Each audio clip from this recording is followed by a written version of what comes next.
Well, hi everyone, and welcome to Tracksmith, Track House at Tracksmith here on Newbury Street as we kick off our 2018 coverage of the Boston Marathon with this Runner's Digest podcast. I'm Toni Reavis, and on LetsRun.com, joined by co-founder Robert Johnson and staff writer Jonathan Galt. And today, of course, we had the 33rd version of the John Hancock press conference for the elite athletes, and we had finally a chance to talk to most of the top contenders for Monday's 122nd Boston Marathon. I will let you know that it's we don't love the system. It's too many people and too little time, and we didn't have a chance to talk to everyone, so you call up and write and give them a hard time, not us. This is going to be pretty much a nerd fest because we're not going to talk about the charity runners. We're not going to talk about the slow people. We're talking about speed and the competition of the Boston Marathon. I figured most of the people here are interested in that. Most of the people on Let's Run are as well. So let's just sort of get into it. We've got past champions to deal with on both the men's and women's side. But the big story, I guess, in 2018, guys, is the fact that on both the men's and women's sides, we've got legitimate multiple contenders on the American side to win this race. The last time we had an American win both the male and female race was 1983 when when Joni Samuelson ran the world record and Greg Meyer ran 2.9 flat to win it. The last American woman, of course, was Lisa Weidenbach. Now Rainsberger, that was in 1985. And so that's where we stand. How good are the prospects? The weather seems to be a big issue with rain and wind as much as 20 miles an hour in their face, so it's going to be rough conditions, not fast times. Where does this all leave us with the prospects on Monday? Well, I would say with the women's race, there's probably the chances are around, I would say over 50%, really. If you look at the people who have been, who are entered here, Molly Huddle, Shalane Flanagan, Desi Linden, Jordan Nassay, that's 4 bites of the apple right there. Mm-hmm. And I think when you look at the rest of the elite women's field, it's not that deep. You've got a couple former champions, Buzinesh Deborah and Caroline Rotich, but they're kind of out of form. And then you've got, Mami Tudaska and Edna Kiplagat, who, both, Edna Kiplagat's very good. She won last year, but, who knows? I know all the Americans seem to be in pretty good shape. You don't really know about all the Africans, and then Aselfich Mergia is in there as well. But yeah, I think given that you've got 4 Americans capable of winning the race, I think you've got to say in the women's side, it's over 50%. And Robert, what do you think? Got to agree with John. We're calling them the Fantastic Four. Some people were upset with that moniker. They said there should only be Fantastic 3 because Desi Linden, maybe not at the same level as a Hesse, a Huddle, and a Flanagan, but I really think that's disrespectful to Desi. I mean, she's a former runner-up here. John talked to her today. She says she's ready to go. So on the women's side, it's really high. I mean, I think that's the highest, but I would say the single American with the biggest chance has got to be on the men's side in Galen Rupp. I mean, he's already a World Marathon Majors winner, of course, winning in Chicago, second last year, but he never has a bad race, and he is ready to go as well. So I think individually he's got the highest odds for any single American, but I think that overall the odds of an American women winning are much higher than an American man, just because there's 4 is way bigger than 1, and it's just also a little bit. The men's running is still, even in 2018, deeper than the women's running. One of the stats I came up with today is if you look at back in last year, 2017, there was 35 men that ran within 4 minutes of the world record, 2:02:57. If you look at the history in the world, all-time women's marathon running, there's only 9 women that have ever run within 4 minutes of the world record. So there's just a lot more men. I mean, there's 5 men in the men's field that have broke 2:07 last year, right, John? And 7 of the top 10 in the men's field all ran their PRs in the last 2 years. So it's definitely not going to be handed to Galen Rupp in any stretch of the imagination. No, it's a harder fight on the men's side, but we've seen historically as well. If you look at the 100, every year I look at the top 100 times in the world running the marathon, and it's almost like 90% or slightly above is either Kenya or Ethiopia. I mean, it's just total domination. But once you get to the women's side, it's only like the Ethiopians actually have a greater percentage than the Kenyans, and it's a cultural thing. It's not that it's obviously the same DNA, it's the same food, it's the same air, it's the same altitude. It's just that girls are not pushed into this in the same way, and this is only the first 1.5 generations. I mean, Catherine Dereba coming up, a 4-time Boston champion. Now, she was not encouraged to run. When Teglalarupe won the New York City Marathon in 94 and 95, she went back home to Kenya, and people still asked, well, why aren't you married? I mean, when Joni Samuelson won the Olympic gold medal in 1984 in Los Angeles, after doing her lap of honor, her folks and her family were in the first row there at the LA Coliseum. And in my understanding was one of the first things her mom said at giving her a hug was this, I guess you can stop this running thing now. I mean, but that's, again, girls were not encouraged. And one more generation down the line, and I think we're going to see that change, and you'll see, and we're seeing that with the Americans. American girls are growing up with sky's the limit. Anything you want to do, you can do. And I think we're seeing results of that here in the women's marathon. No doubt. I mean, if you're a young woman, a teenage athlete, or even, earlier than that, and you're watching the Boston Marathon on Monday, you're going to see 4 women who were, 4 Americans with a legit chance to win. And that's something certainly not since I've been alive has we been able to say that. And you can't help but be inspired when you see that sort of talent all going against, well, maybe not all of the best in the world. Probably the very best in the world are in London this year, but definitely, Edna Kiplagat, very accomplished runner, World Marathon Majors Series champion 3 times, and none of these Americans are afraid of her and going up against racing her on Monday. Robert, what do you attest this to? I mean, what do you attribute that to? Is it just the cycle is finally just shifting and the pendulum swings, and eventually what wasn't good becomes good again? Is it simply that, or has it actually been some sort of a positive influence which has led women to increase their training, their focus, their desire? Well, I think women, in America are just relatively much more advanced than Africa. I mean, when I was in Kenya maybe 5 or 6 years ago, I had lunch with Edna Kiplagat and her husband and a couple of the kids. And the one thing that struck my wife was, Edna is great and very nice, but her husband did most of the speaking. It was kind of like she sort of demurred to him, sort of out of respect. It wasn't like, he's dedicating his life to her being good. He understands that.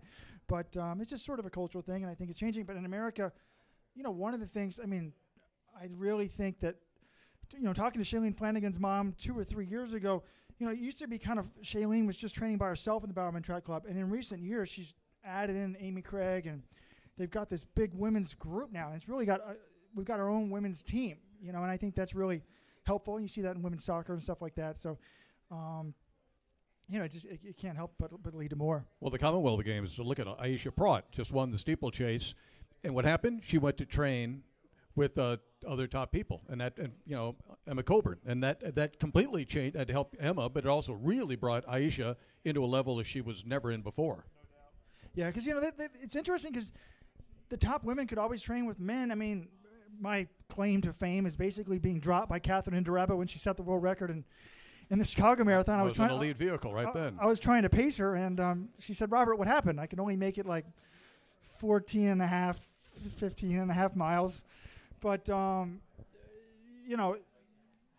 they could find male pacemakers, but Shailene's mom's like, look, Shailene just prefers to have another woman to train with because they're going for the same thing. They're trying to be the best in the world. When I'm if I was doing a workout with them, I'm not the best in the world. It's not the same mindset. And the same pressure, it might be the same time, but it's not the same stress. No, did we learn anything that you didn't realize? What news did you find out there today that you didn't realize? I learned, for instance, that like Mamita Daska had a bit of an ankle injury after the New York City Marathon, where she finished 3rd last year, and she's maybe 15% off in her training. I think that takes her out of the mix. I was talking to Buzu Diba, who has the course record here from 2014, just under 2:20, and she missed about a week of training earlier this year with a knee injury. And that, anytime you got to take any time off for any little niggle like that, that tells me when other people haven't that, you don't have a prayer. Yeah, one of the things I learned was speaking to Galen Rupp. He coming into this race last year, he was pretty confident about his fitness, even though his training had been hampered a little bit by that plantar fasciitis. But this year he said, it's hard to imagine. It's hard for me to recall hearing someone more confident about their prospects going into a race. He said he ran significantly more miles than he's ever run in a build-up. And when I asked him, specifically how many miles that was, he demurred. He demurred because that's what Galen and Alberto do with those sort of things. But I know Galen's been in the 120s and 130s before, so it's not hard for me to imagine that he's up in the 140s, maybe even 150s for this one. But the other thing he said is, even with that volume, he's really been able to keep his speed work going how he wants it to be. He was really happy with how his prep race in Rome went last month, where he ran 59.47, and that was sort of on a windy day as well. So really, I think Galen is going to be ready for anything, and I think he's, if someone decides to go from the front really early, which I don't think is going to happen with the headwinds, but I think if someone tried to go out and run 2:06 on Boston, he'd be right there with them. But as it is, I think he'll probably do what he did in Chicago and just sort of make it as short a race as possible. Right. Well, yeah, a functionally shorter race, even though the weather is going to make it a functionally longer event. Conditions either, like in 2011, the famous 2011 windswept course record 2:03.02, it was functionally less than a marathon distance, functionally. But weather like this with the headwind, in that 2011 year, Robert Chariot won his third of 4 titles. The year before, he had won in 2:07 in a course record, 2:07.14. The next year, he won it in 2:14.39. Same guy, same course, same shape, 7 minutes difference. That's how much the weather can make a difference here at the Boston Marathon. Well, definitely. When they set that record here in Boston, we talked to John Kellogg, my high school coach, who's sort of an idiot savant when it comes to rain and wind, and he said, going up, he ran a lot in Texas as a youngster in these big out and back on the flat plains, and he's like, a 20-mile-an-hour wind is going to be worth 3 to 4 minutes. Tailwind is going to be worth 3 to 4 minutes. So we'll try to ask him this week, and I assume 20-mile-an-hour headwind would be about 3 to 4 minutes in your face. So 3 to 4 times 2 is right at 7 minutes. So it wouldn't surprise me, if the winning time was over 2:10. And it'll be interesting if Rupp wins, then everyone can still complain, well, his PR is only 2:09, so we'll have something else for him to go after, down the road. But one of the things I tried to ask a lot of the runners was, what about the weather? And it was really one of the more interesting things to me was asking, if you've been on the LetsRun.com message boards for, I would say, weather.com only has that 10-day forecast, but some websites have like a 20-day forecast. People have been speculating about this weather for 2 weeks already. I go to the runners, for God's sakes. Yeah, but I talked to the top Africans. They had no idea that A, rain was in the forecast. B, there's a 25-mile-an-hour headwind. They're like, what? I'm like, yes, it's going to be raining. They're like, Monday, rain? I'm like, we don't care. And the men that I talked to seemed totally unfazed by it. DeCisa won here a couple years ago in rainy conditions. In the closest conditions we've got to what's happening on Monday is the 2015 race. I don't know if you guys, we've got any number of people here at the track house watching our little podcast here, and bless them for showing up. But in 2015, it was 44 to 46 degrees with an east-southeast wind of 5 to 11 miles per hour and rain. Now, it's going to be right around that same temperature, but it's going to be at least, it could be 20 mile an hour east-southeast. Now, east-southeast, the course runs a little bit northeast, so an east-southeast wind is going to hit on that right shoulder. And then you turn it at the fire station at 17.5 miles, then it goes almost straight in your face, and that's where it really starts to hurt. But DeCisa won that race in 2015, and he ran 2:09.17. Second place was Wilson Chibet, also in this race again. He was second to Meb in the famous 2014 race. He was second again in 2015 at 2:10.22. So DeCisa won it by 1 minute and 5 seconds that year. And Dathan Ritzenhein, who had to pull out of this race, was seventh in that race. Caroline Rotich, who's in this race, won that in 2:24.55. Buzu Deba was second in 2:25.09. Desi Linden was fourth in 2:25.39. And Shalane Flanagan was ninth in 2:27.47. So that we have experience on this course in these kind of conditions. And I think, again, none of the American women, because Molly Huddle, Providence, Rhode Island, and New York before that, no problem with weather, living in it all the time. Shalane Flanagan grew up in Marblehead, Massachusetts, no problem with weather. Desi, okay, grew up in California, but you've been living in Michigan all this time, no problem with weather. And everywhere you look, the American women have no problem. If you look at Edna Kiplagat, our defending champion, her tune-up race was in Murakami in Japan in a half marathon, and she ran 73:45, snowy conditions. And I was talking to Brendan Riley, her manager, and he was saying she had never run in those conditions before and didn't like it. So I don't think the conditions even make it more likely that an American woman's going to come up on top. Definitely. That was the main thing. I really only think there's 2 or 3 international women that are even capable of winning. And I talked to all of them, and the only 2 people the entire day that told me that the weather might impact them were the 2 top internationals. Edna Kipogott told me, I mean, she was very flat out on it. She's like, I don't think anyone likes to run in the rain. And then she ran in the rain in the 2012 Olympics in London, 41st position. Right. Mergia of Ethiopia, she said, oh, the rain doesn't bother me. Well, she was 19th in those same Olympics. So she said that, but she admitted to me that she didn't like the wind. So the two top international women are saying no. Now, when I talked to the coach from Ethiopia, Gadefu, he said the opposite. He's like, oh, I think Africans are used to running in all sorts of weather. But, Kipogott's like, no, it's been warm and pretty good weather in Kenya. She wanted no parts of it. Galen, even look at Galen Rupp on the men's side. You think it doesn't rain a lot in Portland? Of course it does. So I think on the women's side, the weather forecast, helps. One thing that I did think that was interesting on the women's side was Gadefu told me that Mergia, I said, what is the key to her? And he's like, she is like a lion. If she can just start the race and stay in the pack, she's a ferocious competitor. So that could be one thing. She ran Dubai. She dropped out, had a little bit of a hiccup. So maybe her training's not great, but if it's a slow pace, she might be in it. But if she doesn't like the weather, you've got more time to complain about it. Okay, first of all, her 2:19:31 personal best is from Dubai in 2012. It's an old PR, okay? Yeah. She's also only run one time on a hilly course. She ran New York City. She was second in 2015. That was a fine result. But other than that, every one of her runs have been London, Berlin, and Dubai, which she's won 3 times.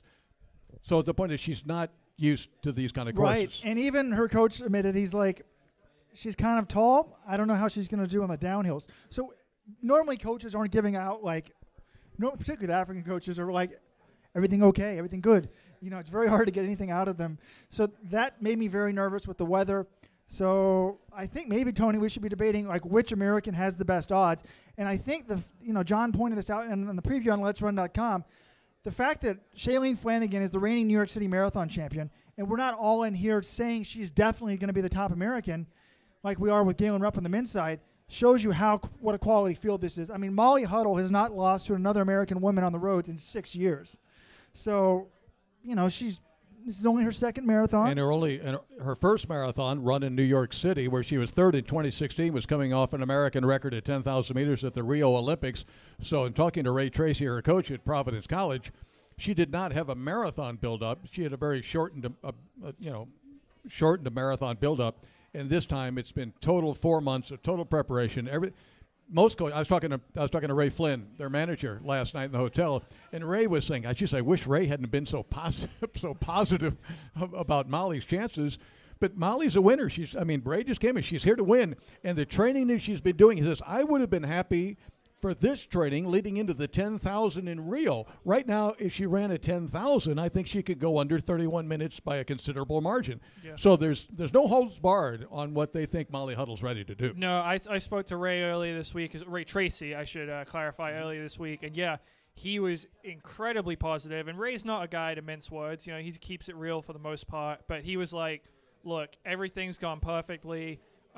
She was a little bit sick before Houston. And still ran the American record. Still ran the American record. He thought she could have broken 67 minutes if she hadn't gotten that illness the week of the race. And since then, they've done every workout that they wanted to do. Ray has given her more volume, but she's still been able to respond to that and continue to hit her workouts. I think the one thing with Molly, if I were to be, put any damper on her chances, and I do think she'll run really, really well, but is she herself, I don't think she's totally sure, is she going to be recovered from all that extra volume, and is she going to have any fatigue in her legs when she runs on Monday? And that's something that we will have to find out then. It's one of the things where people you're not born at altitude, and you go up there to train. You haven't quite figured out when's the best time to come off of altitude to have the running in your legs when it's time. And some people like to do it right away. Some people like a 10-day, 4-day. There's different theories. The only question for her is institutional knowledge on the marathon itself. Yeah, and sort of also, I guess she ran New York, so how does she do on the hills?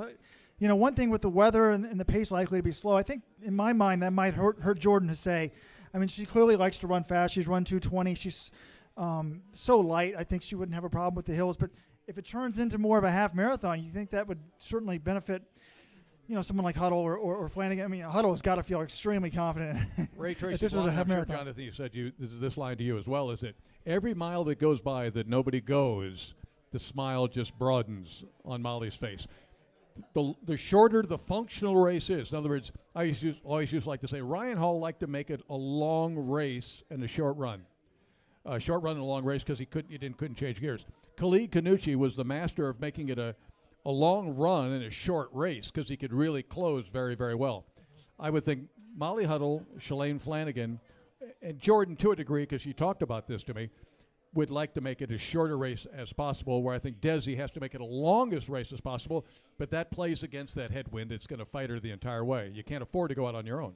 Yeah, well, Desi, if you remember that 2015 race, Desi was up front leading a good deal of that race because I think she just knew, okay, she's not going to try to break away from everyone, but she has to keep it kind of honest just to give herself a chance to win. And I wouldn't be surprised if that happens again on Monday and the conditions are what they're forecast right now, that she tries to at least keep the pace rolling a little bit so that it doesn't come down to some huge kick with 2 miles to go. Just want to remind everyone you're listening to the Runner's Digest podcast here on LetsRun.com. I'm joined by Jonathan Galt, the staff writer, and Robert Johnson, the co-founder of LetsRun.com. My name's Toni Reavis, and it's called Runner's Digest because I used to have a radio show here in Boston back in the day called Runner's Digest. We have in our audience, one of our listeners is Bobby Hodge, a third-place finisher at the 1979 Boston Marathon, former winner of Beijing Marathon, Hodgeford, Haji-san, as we like to call him. So if you're in the Boston area listening to Let's Run, come on down to Tracksmith on Newberry Street. Can't beat it. Free beer, Tony. No, we got excellent beer, and it's wonderful clothing and a wonderful facility that Matt Taylor and the boys here at Tracksmith have, and we want to thank them so much for hosting this podcast. But getting into this, going more into this women's race, once again, in 2015, cold and rain, but not as much wind as we're going to have on Monday. The year that it was most severe in recent times was 2007. 2007, they almost called the race the night before the race. It was almost hurricane conditions. Literally walking from my hotel to the finish line where we have our anchor location for WBZ, the local television station I work for. The wind was so bad, I almost got knocked off my feet just walking from the hotel. Dave McGilvery, the race director, said, we couldn't wait till 11 o'clock to call the race because everyone would have been asleep who was running the marathon.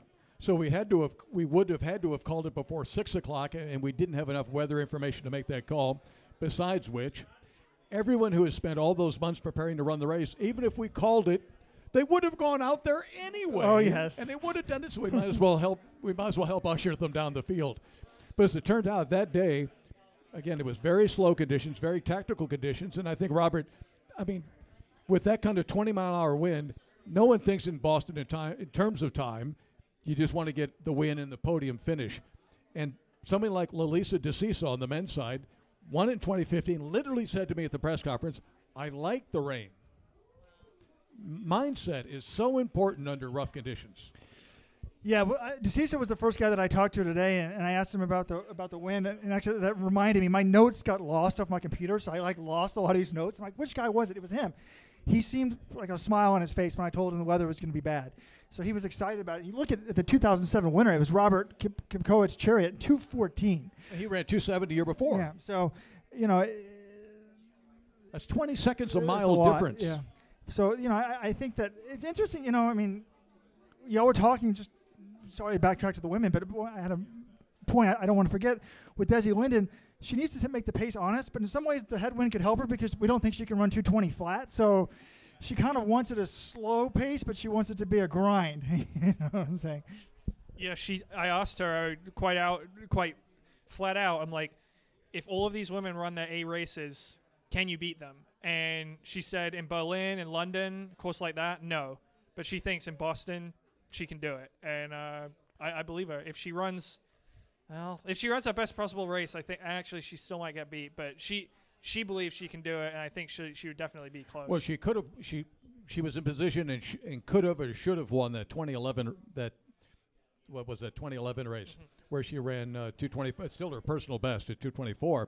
But she was right there with four women, and Caroline Kalel, I think from Kenya. Desi had the one that could actually, of both group at the end of that race, she had moves in her, but she didn't have a long burn. She couldn't hold that move for very long. And she got nervous, and she went a block too soon, and she ran out of gas, and Kalel had a chance to come back. If she would have waited to the last block, Kalel she would have run out of room. But that Desi says, I'm 34 now, and I don't want to keep banging my head against the wall. So she's dropped her mileage about 10 miles a week for this particular race, and she's tried to reassert her speed. And as we recall, before she made that breakthrough in Boston, she was 10th in the World Indoor Championships at 3,000 meters. And one of the great things that Kevin and Keith Hansen did with her with that Hansen's Brooks Distance Project was to really develop her speed. Because Desi was a solid runner in Chula Vista, California, south of San Diego. And she, in college, Amy Craig was her teammate, but Desi was no star in college. The Hansens did a great job of taking that raw talent and developing it with her into being a great marathon runner. Yeah, people forget that. I mean, Desi has run 15:08 for 5,000 meters. If she had focused on just being a 5,000 runner, I'm sure she would have made a few U.S. World Championship teams. And, yeah, she made the 3,000 team back in 2010 in Doha. So, you know, and that's one thing, like you said, they've continued to work on that. She'll race cross country. She'll race shorter stuff on the road. She's not afraid to do a track race here or there because she knows that, you know, she might not have the same natural speed as someone like Flanagan or Huddle or, you know, she's in the ballpark of a say in that department. But if she knows, so she needs to continue to work on that, and that's something she's still doing even now at 34. And she also said she was fourth in that 2015 race under the conditions like we have on Monday, and she made her debut in 2007 at horrific day. So the conditions will not surprise her, and as we have all seen, there is no more efficient stride in marathon running, male or female, than Desi. I mean, she is just a piece of work when she's out there and just stroking it along. It's a beautiful thing to watch. Her problem is putting a clutch in and changing gears and dropping down and lifting her hips and moving.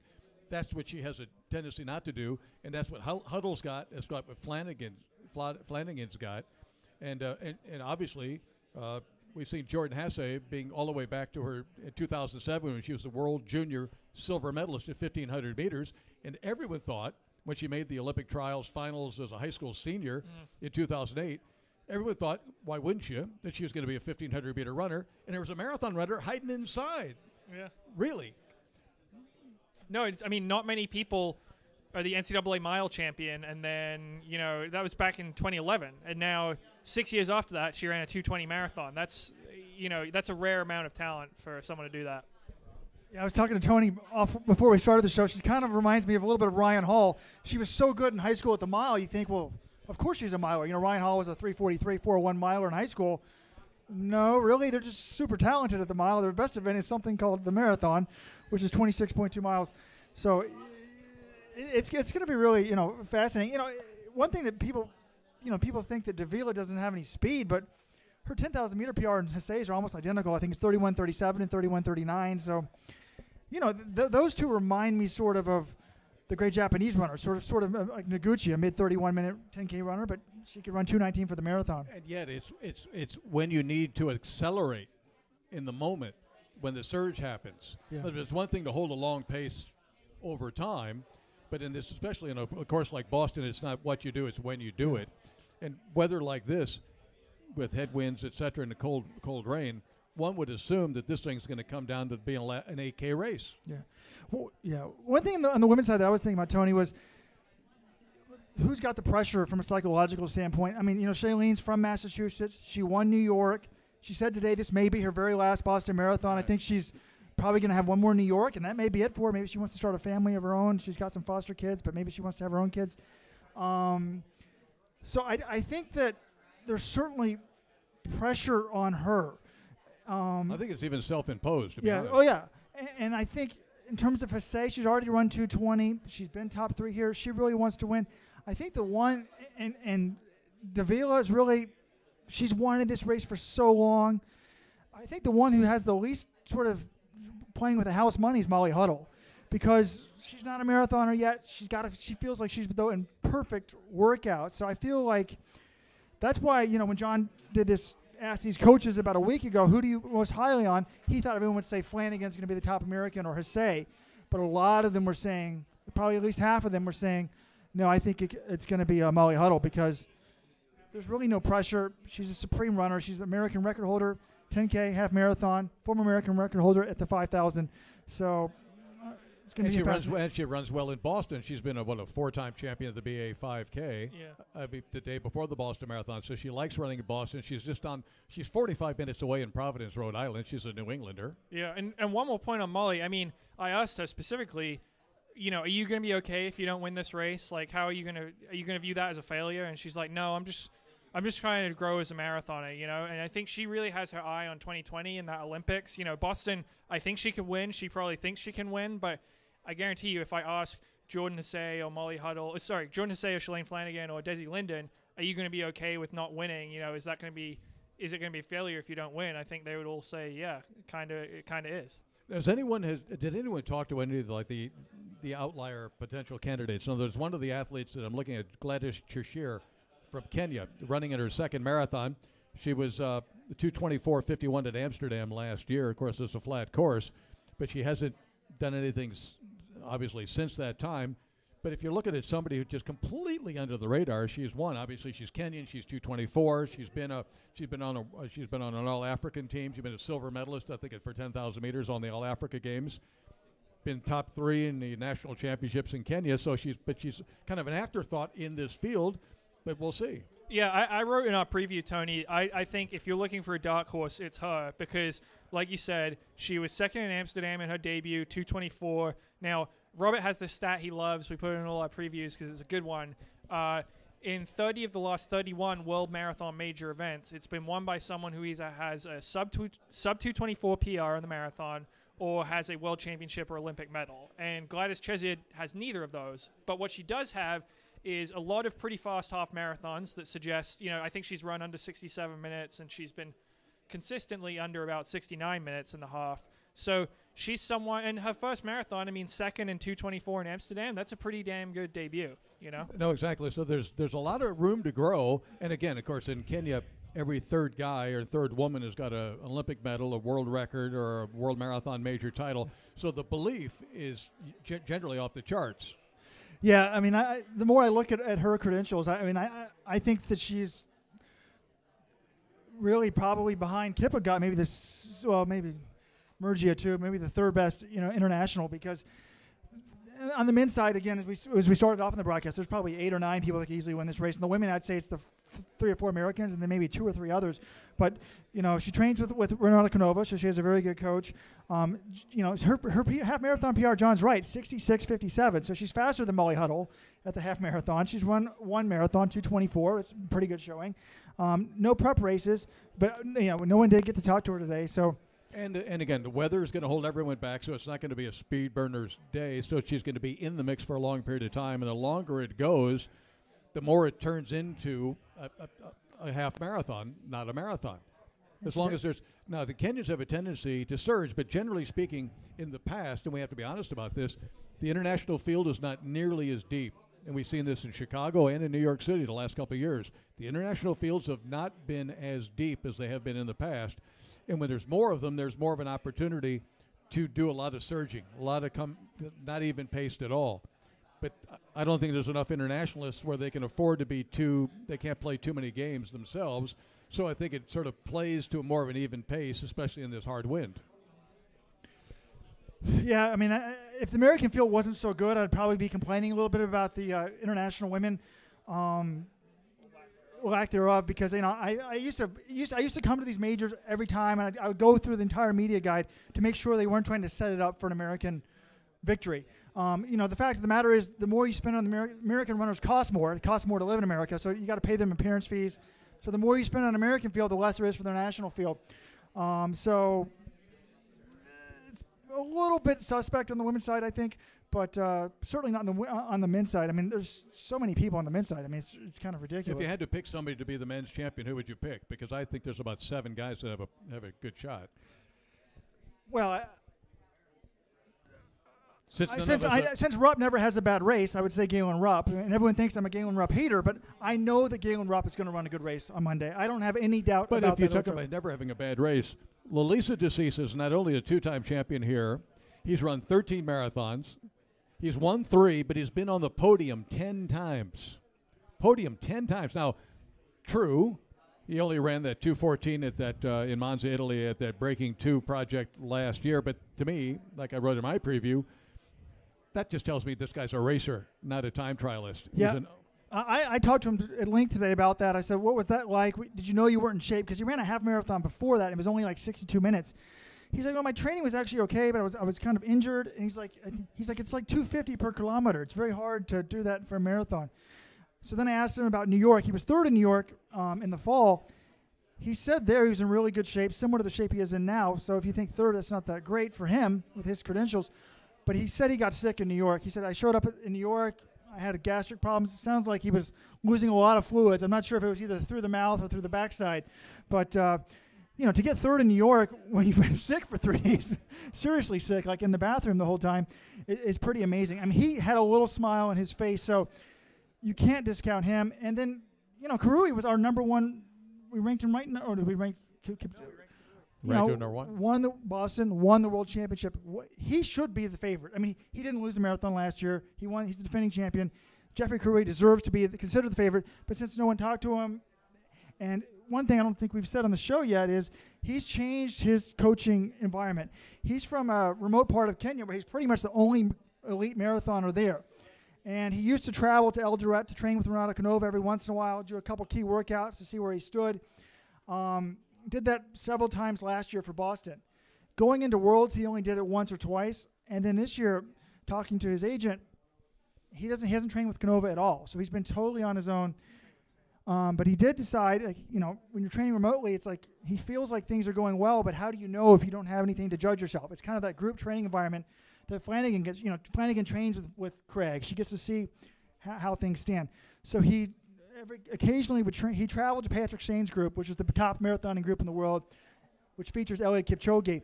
And he was originally only going to stay 1 week, but things were going well. He liked it. He stayed for 3 weeks. So he's been training with some of the top guys in the world.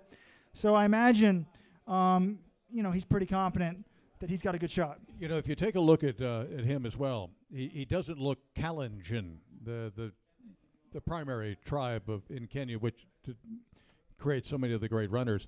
He's not tall and thin with those really narrow calves, especially. I mean, he's a solid piece of work. He's a strong guy. I mean, he's not quite Toshihiko Seiko from the great Japanese runner from the 1980s, but he's got solid quads and solid muscles, and I think in the cold and the rain conditions, I think that'll suit him rather well. I mean, he's a strong guy. He's not. If the thinner you are, the less body fat. I think you're more susceptible to the cold and the wind and the rain, because I think you could lose your heat very quickly. Yeah, no, he held up really well. And last year, the conditions obviously were quite different. But, if you look at him, he sort of muscles his way through the course. He's got these arms that he holds out right at the side of his body. And it's sort of an unorthodox running form for a marathoner. But I remember talking to Canova after the race last year. I'm like, did you ever try to change that? And he's like, no, if he can run 2:06 and he can win Boston running like that, you don't mess with it. But he's someone that's not going to fall apart in the late stages of the race because he's weak in the core or weak in the legs or anything like that. Right. Anyone else that stands out in the men's side? I mean, obviously, DeCisa's won it twice. Lemmy Berhanu, of course, is the 2:16 champion. She was fourth in New York City last fall, one place behind DeCisa. He said he got a cramp at 28K, and that sort of did him in at New York City, so we really can't forget about him.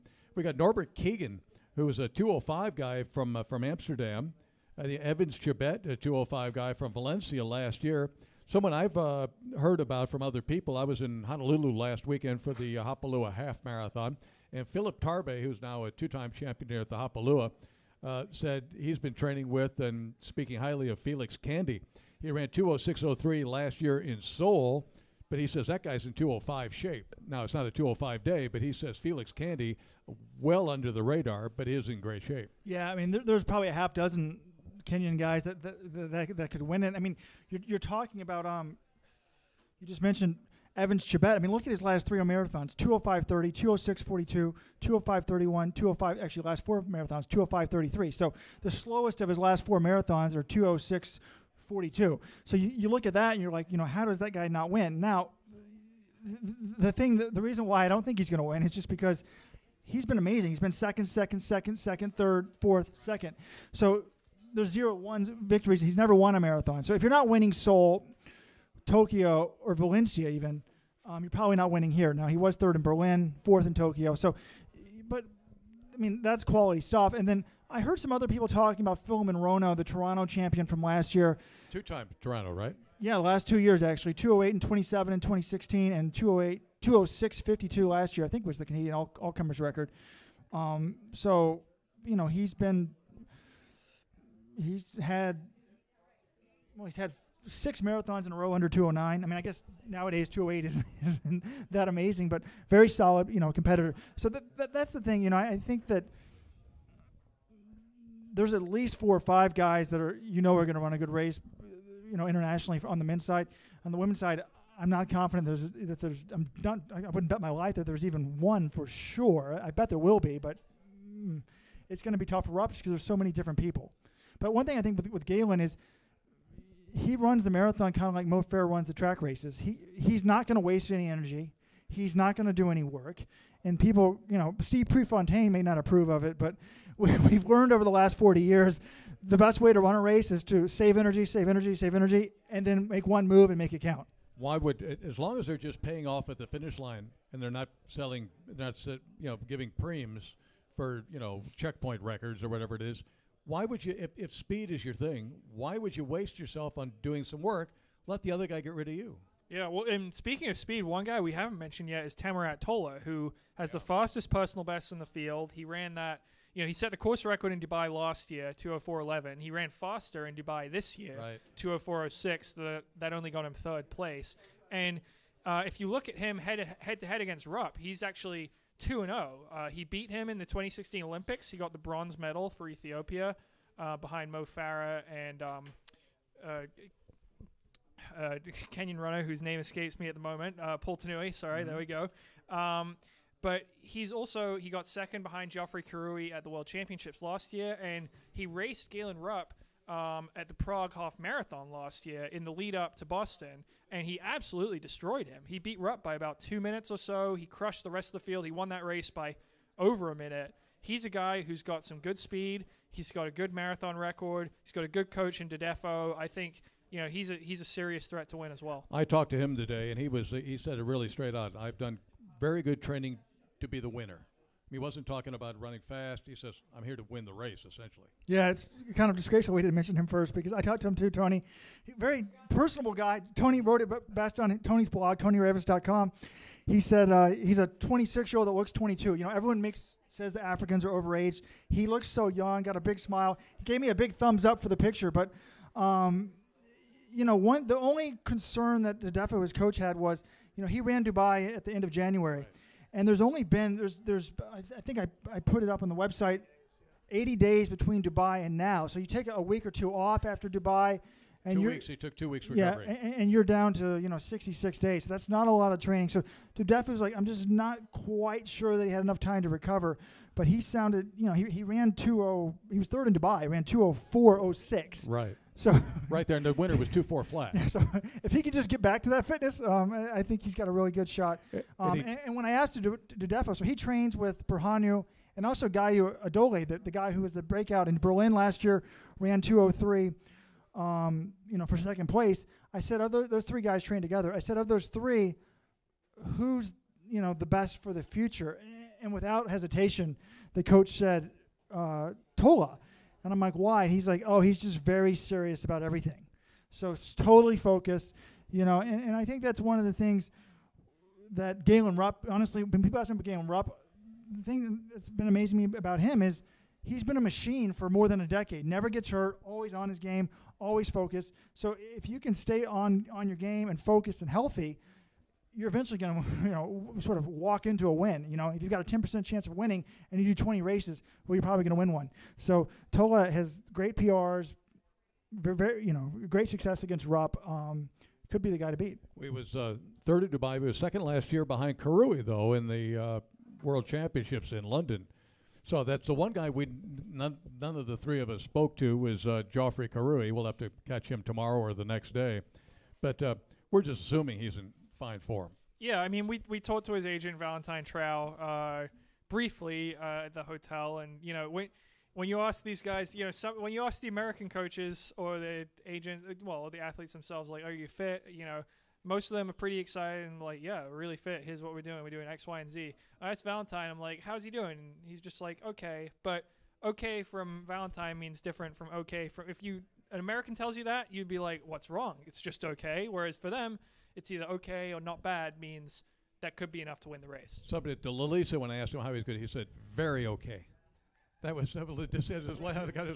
in my notebook. I'm looking, very okay. It's the same thing with both the Ethiopians and trials from the Netherlands. The other ones. Or he's Dutch. I tell both those guys, it's like, okay in America means average. For them, okay means like, we're off really, the charts. Really good. So, yeah, I mean, if you look at Tola's, marathoning career, really, I mean, he started in 2014, 206 debut, in Dubai. Nothing wrong with that. 4th place, 212 in Korea after that. Not a great race, but then he goes 204.11 last year, wins Dubai, 2nd in the World Championships, and then 204. So, he's gone 1st in Dubai, 2nd at the World Championships, and then 3rd in Dubai. So, I mean, that's the quality of the field. I mean, John, how many of these guys are ranked in the top 10 in our marathon rankings from last year? I mean, it's a real. I think we had 3 of the top 6 from last year's in our world rankings. So, if Galen Rupp wins this, it's certainly going to be well deserved. It's not like on the women's side where we're expecting an almost an American victory. It'd be sort of an upset if one of the international runners won the race. Because right now it's stacked against them. We got 4 Americans who are in good shape, who have had good results, and they're ready to roll. Edna Kiplat's the defending champion, and she's had a good preparation, but she doesn't like the cold and the rain. The other one, she's 38. And she's 38. And in the fight game, in the boxing game, they also talk about you can get old in the middle of a fight. And talking to Brendan Riley, her manager, he said, no hiccups, everything's fine. Gilbert, her husband, who did not get a visa last year, is coming this year. But the last couple of times that she's won races, Gilbert has not been here. Yeah. So I said, well, is that going to be a bad thing? But both her children are here, so that's a good thing. And Ed is, as we all know, she's a delightful person. It's easy to root for Edna Kiplat. She's one of the real stars and a delightful person. Yeah, when I talked to her today, I said, Edna, last year you won Boston. You got 2nd at Worlds, and then I think you were 4th in New York. Every race, you were getting lower in the position. Is this a sign that, sort of father time? I don't know if they use the term father time in Kenya, but she understood what I meant. She said, no, I really think that, it got worse just because I didn't have time to compete. It's hard to do 3 marathons in a year for anybody. The third one caught up with her. Let alone a 37-year-old. So she's like, look, I had 4 months to train for Boston, and I won it. Right. She's like, I had 3 months to train for the World Championships, and I got 2nd. And then I had 2.5 months to train for Boston, for New York, and I got 4th. So she's like, I've had the full training. But just her comments about the weather is what really made me nervous. But, I mean, as much as she's accomplished, I guess if you're here, you might as well try to win it. Did any one of you guys talk to anyone of the Canadians, Gillis or Reed Coulsat? I mean, it's hard to, because, right now, the national record for Canada has stood for such a long time. I think 1975, 2:10.05, which has stood. Jerome Drayton ran that in Fukuoka, and Jerome was, of course, the 1977 winner of the Boston Marathon. But that record is held out there for a long, long period of time, and it's time to go. And both those young men are certainly competent marathon runners, but that record won't go on Mondays for sure. But did anyone talk to one of those guys? I didn't, but when I was going by the table, I looked down. I'm like, oh, that's a Canadian table. I wanted to crack a joke being like, you guys definitely going to guarantee the Canadian record, right? Because everyone's been searching for it for so long, and with this headwind, there's no chance. Maybe they were probably hoping for a big tailwind, although I guess it wouldn't count technically for the Canadian record. But as long as, it's amazing that Canada's never had a sub 2:10 marathon. Here's a guy that I wanted to talk about, Stephen Sambu, for God's sakes. He's a 4-time Falmouth Road Race champion. And he's also twice. He's been the BAA medley relay champion when they combined the 10K, the half marathon, and the 5K or whatever it is, the marathon. Whatever. He's won it twice. He's a fabulous shorter distance road racer, but he's only been 5th the last 2 years in Chicago with a 2:12 best. He's got all the credentials that would make him seem like a much faster marathoner. I haven't had a chance to talk with him, but what do you guys think? Yeah, I mean, Steven's an excellent specialist road racer. Like you said, Tony, he's excelled at a variety of different distances from, about 5K up to, 7 miles at Falmouth or even the half marathon. But I think one thing that's a little misleading maybe about those Chicago performances is he's run Chicago in 2 of the 3 years where they haven't had rabbits for that race. So he's run, 2:13 for 5th in 2016, 2:11 for fifth last year. So that's an improvement in times-wise. And again, the winning time in Chicago last year was only 2:09.01 or something, whatever Rupp went to ran, maybe 2:09.20. So, if you're 2:11.07 behind that, that's not that far off. So I would think that performance probably showed he's in, definitely in shape to do better than that. But the question is, can he convert that to a course like Boston? And, if you look at his prep races coming into this race, he ran Houston half marathon back in January, 60:41. That's pretty good. If you were an American, people would be going bonkers about that. And then he ran 64:17 in New York City half, and that is not as good. Even on a slow day there, he wasn't really close to the leaders, and then he won the Shamrock Shuffle 8K in Chicago. So, it's not the sort of results that you would get really excited about, but those two performances in Chicago, fifth in Chicago twice, is not bad. Yeah, but this may sound sort of disrespectful, but if you're trying to win the Boston Marathon, you're really running the Shamrock Shuffle a few weeks before. I mean, that's one of the things that I think that, Galen Rupp benefits from. He's got a big contract. He's all in on this race. These guys got to make a living, and as a Kenyan, he's not going to get the same endorsement deals. I mean, look at his track. Talking about Sambu, I mean, he's the 26:54 guy. Ran that in 2014, and then ran 26:58 in 2016. I think that 26, the first one, came when he was the rabbit for Galen Rupp. I mean, he basically handed Galen Rupp the American record on a platter. He rabbited like for 8,400 meters or something absurd, and then kept going. So, it would be interesting if he was an American what he could do, but he's got to worry. He's probably getting an appearance fee to go to New York because he runs all those other races. So, hey, he kind of help. Because remember, the New York City half this year was before the World half, so they had a very weak international field. So they probably needed a couple people just to show up, so he probably got paid a little bit. But 64 minutes there is not good if you're trying to run a marathon, about a month later. That being said, Betsy Sena ran that New York City half, only ran like 72 minutes, and then she won the Paris Marathon last weekend in like 2:22. So 2:22 high, I think. Yeah, 2:22. So she ran faster for the full marathon than she did for the half marathon in New York. So Sambu, 64 times 2. If he runs 2:09, he's probably the winner here on Monday. Anyone talk to Arnie Gabius, the German, who's a 2:8:33 man from Frankfurt, the national record holder? Unfortunately, I missed that. For Arnie. Yes. Lasafo April. I mean, there's all kinds of guys. Lasafo April could easily be top 5 in this race. I mean, he's run really well in New York City in the past. But, with so many really top guys, you just don't have a chance to talk with them. And one thing I think that we could talk about, and I think maybe on Sunday you guys are going to talk about, like, who's the next American behind Galen Rupp. I mean, obviously, I kind of feel like Galen Rupp's either going to be top 3 or drop out because, he's in such good. He's here to win. He's the in race. such in good shape. How would he not be the top American? But behind him is an interesting question. Like, who's the second American? Is it Abdi Abdurrahman, Ryan Vale, Elkanah Kibet, Tim Ritchie, local guy? Shadrach Biwat was 4th last year at Hanson's Brooks. I talked to Shadrach. All there's such these are normally the guys that we would be talking about without Rupp, because this would be sort of America's best hope. You'd be like, can an American get in the top 5? We expect one of those guys to be in the top 10, but there's a lot of depth. Scott Smith. Bumbalo. His first Bumbalo certainly has the track credentials. He's only run 2:13:58. That was in Tokyo last year in the marathon. Shadrach said he feels good, had a good block of training. There's no issues. Last year he was 4th, but at his New York City tune-up, he was only 64 minutes, but he said, I just did what I needed to do for the marathon.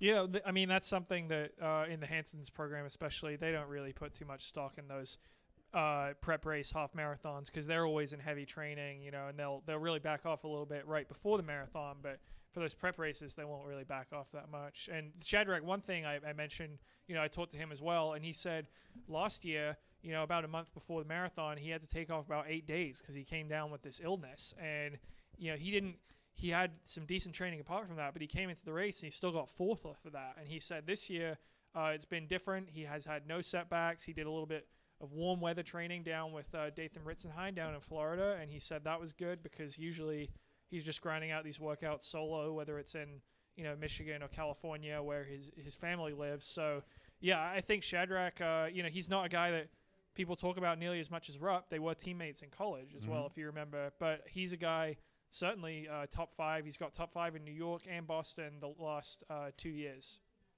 We're a little sorry, of course. We want to send a shout out and get better to Dathan Ritzenhein, who was a late scratch in this race, and that was a shame. I was talking to Greg Meyer today. Of course, Greg, the '83 Boston champion, and he was saying he was with Dathan in one of his last hard workouts, long runs, and he said, "Boy, this guy was in great shape. I mean, great shape." And he did like a series of like repeat kilometers, and he did one more. Yeah, he put a little effort into it. I was talking to the Hansons. That's what did it. Yeah, they said he was going to do 4 miles at race pace, 3 miles at 5 seconds faster than race pace, and 2 miles 10 seconds race pace. Finished the workout. Everything went fine. He said, "I feel a little bit tight." And between the morning and the night, he couldn't even walk. And they gave him a shot. It didn't get any better. So, very disappointing not to have him here because he's getting up there in age. But it seemed like he sort of had a fountain of youth and was feeling better. He's back at home with the family and everything. But, one thing we should probably mention about Ritz and Jonathan, all credit to Jonathan Galt for getting this. Ritz used to be in the Nike Oregon project with Galen Rupp, and for those of you that live in the Boston area, you're probably very much aware of this. But if you're not from Boston, on the front page of the Boston Globe today is a story recounting sort of the allegations and the questions about Alberto Salazar's coaching practices and whether they violated the anti-doping rules. I mean, this is the front page of the newspaper, the entire newspaper, not just the sports section. So, the Hanson-Brooks program has historically been very very sort of, we believe in clean sport. And then Ritzenheim, some things have been leaked, and he was very hesitant about some of the L-carnitine stuff. If I had things to do differently, I might have. He didn't say specifically, but if I had something to do differently. I think he was uncomfortable with some of the things that Salazar wanted him to do and left the program. But Jonathan asked Desi Linden today, so what did you think about Dathan joining your group? And she was very honest about it. She said she was not especially happy about the decision, and, quote, it's hard to get excited about these performances when you're under investigation, when the same thing's happening in your house. But my name is not on our jersey. We can talk team, but ultimately two guys, Keith and Kevin, make the decisions. It's not really my call, and hopefully it all works out and no lines were crossed. But until that's all kind of cleared, I can't be super supportive. So, that's just one of the unfortunate facts of our sport is, I think some people, it makes them comfortable, the doping and stuff like that. And I always tell people, like, who can I believe in? I said, you can believe in yourself. It's not fun to talk about, but what do people want us to do? Ignore it? I mean, I feel like, hats off to Desi for saying what she believes. So many people just sort of, spout the company line. And in that article, I mean, people like Bill Rogers and Amby Burfoot and Greg Meyer were very supportive of Alberto. Of course, they're all New Englanders, and Alberto, of course, is from here in Wayland, Massachusetts. And I've known Alberto since he's 18 years old, and we all know how hard he worked at what he did as an athlete himself. And when he was going on the downside and really had some systemic problems, he went to the ends of the world to try to fix those things. I mean, Alberto, this is life and death with him. I mean, when we saw that incident he had at the U.S. Indoors in Albuquerque, 2013, 2015, 2014. Want to go into the thing, but I mean, Alberto, this is everything to him. This is his life, and he was dealing with a couple of volunteers to whom they were just sort of helping out, and that's part of the problem. Is that some people take it's life and death, and other people don't take it all that seriously. Alberto is incredibly dedicated to what he's doing, and will he go to the absolute nth degree? Yes, and I know one of the quotes from Kara Goucher was, "Well, it's win at all costs." I said, "Don't you kind of want that in your coach? I mean, you don't want to go over the line, but he cares as much as anyone can possibly care." Yeah, well, I don't think anyone questions his dedication or his work ethic or the lengths he'll go to for his athletes. But I think the one thing that sort of struck me reading that Boston Globe article is, you've got people like Bill Rogers defending him, and he's sort of calling upon his Catholic morals and, what he knows of Alberto and, what he knew of him as a competitor. And I'm just sort of wondering, well, have you read sort of the details of these reports? Because there's some pretty damning things in there. And as nice as Alberto might have been to you in his career, or, as devout as he may be in his faith, there are also some pretty serious allegations that are being alleged. And I think to speak on it without having the full knowledge about that is a little bit irresponsible, I would say. Well, I think there's a New England bias in there, and people don't want to believe what they don't want to believe. But just as from a human standpoint, irrespective of what happens, I like talking to Galen Rupp. I mean, I like talking to Jordan Hesse, just as people, as human beings, and if they're being unfairly tainted, I don't know. Yeah, definitely. I mean, I think that they'll do anything, to win, and most of us would. But the question is, can you go too far? But we've seen this over in Africa as well. Oh yeah, definitely. And but I think that it's good to ask the same questions that you would of an African as you would here. Shailene Flanagan said, "We'll see what happens. Maybe we'll never know." But you talked about life and death, and I thought that was one of the best quotes. And you had this in your article, Tony. Galen Rupp said, "I love this quote. I feel like this is what I've been working for my whole life." And he really has. I mean, the child prodigy picked off the soccer fields by Alberto Salazar. And he's been training for probably close to 15 years now. Age 15 he was doing that. And how old is he now? 31. So 16 Half his life. Half his life. And that's one of the things that I sometimes think about is this is either the greatest story. It is like a storybook, the first American-born winner in over 30 years. Picked off by Salazar and everything, or it's sort of like a House of Cards, Lance Armstrong type thing, and we may never know. But to me, that doesn't bother me. It's like that's sport. I mean, I enjoy. One of the things that Alberto's done, I mean, for those of it know him and really care for him, fine. But the point is, Alberto never throughout his career he's never been a Cabbage Patch doll. He's never gone out to try to get Confederates on his side. He hasn't cared. It really hasn't been any cared. So he's sort of had a stiff arm against many of the people in the public. He's been sort of cantankerous in many ways. That's the way he was as an athlete. I mean, I remember when he came here to run here for the first time in 1982, he called Joe Kincannon and I. Joe Kincannon was a longtime writer of the Boston Globe. At the time, I was writing for the Boston Herald. And because we covered the sport like you guys at Let's Run do, that's all we did is really cover the sport in depth. He called us and said, "This is when Molly and I are arriving at the airport. If you guys want to come and talk to me, great. Come on, do it." As it turns out, his dad called every television station in town, met him at the airport, and he was incensed at his dad, didn't go home to Wayland, went to some flea bag hotel where there were bed bugs because he was so incensed at his dad for getting the rest of the media involved. I mean, he wasn't going to play the game. So Alberto, when times get tough, he does not have a great reservoir of people who are there to back him up. Yeah. And that's been a choice of his as well. Yeah, it'd probably be smart to try to smooth things over. I met with him once at the Nike things, and we talked about things. I thought his view on ferritin usage was exactly the same as me. Like, when I was coaching collegiately, I had runners. I'm like, this kid is a superstar. There's something physically wrong with him. The doctors have got to get it right. But then I kind of thought we patched things over, and then 6 months later, he wouldn't speak to me. Why would I want to speak to you? People talk about I'm like, I can't control what people type on the message board. But well, we could go on and on in this subject and many others for a long time, but we're going to wrap up this section of the Runner's Digest here on LetsRun.com at the Track House here at Tracksmith, and we're going to move on to our next segment when we're going to bring up Scott Douglas and talk another subject. We're back on tomorrow for more in-depth coverage here on LetsRun.com at 5 o'clock. 5 o'clock once again. I think we'll it's going to be back on, and by that time, hopefully one of us will have talked to Joffrey Karui. And we will also have the results and the interviews and thoughts on the BAA 5K going on tomorrow. The Invitational Mile is also going on. So there's lots going on here at the Boston Marathon weekend, and we'll get into it more tomorrow at 5 o'clock. For right now, we want to thank Robert Johnson and Jonathan Galt for joining us. And gents, have fun tonight, and we'll see you tomorrow. Thank you. Will do. Thank you, Tony. Thanks, guys.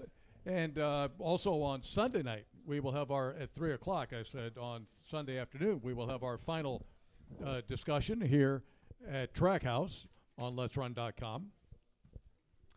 And Matt Taylor is now coming in to help us on the helping out with the phones. But I want to introduce to everyone to Scott Douglas, who's a contributing editor at Runner's World magazine.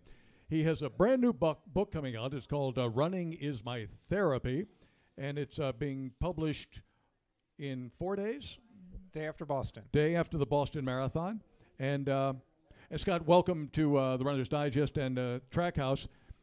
We've known each other for being colleagues for a long, long period of time, and one of the best writers on the sport.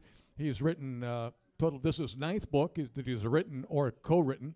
He's had books on the New York Times bestseller list, and but this one I think is closer to the heart in many ways because you've lived this experience, and as we were talking earlier, yes. It's something which you've been thinking about doing your whole life in many ways, and you realize when no one else is going to do it, somebody's got to do it. Like, oh my God, it's got to be me.